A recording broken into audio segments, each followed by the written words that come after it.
byokola wadde binyoomebwa wadde okola ebintu ebifaanana bitya naye bisobola okukwongezaayo emyaka. There are things you do though they are despised, but they can add on more years. Bisobola okwongezaayo n'omusaala ne bikuwa ne promotion. They can give you promotion and add you more salary. Hallelujah. Amen.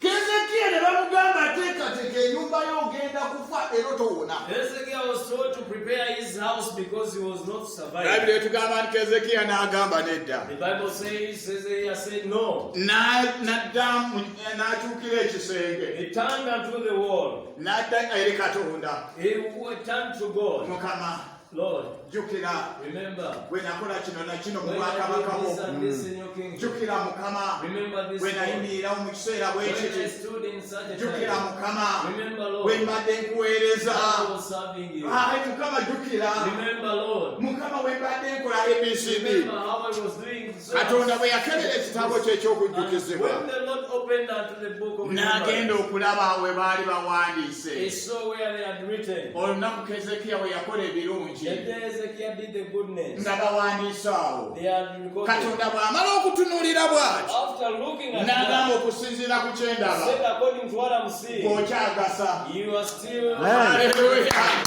N'agamba ng'okyakola ki?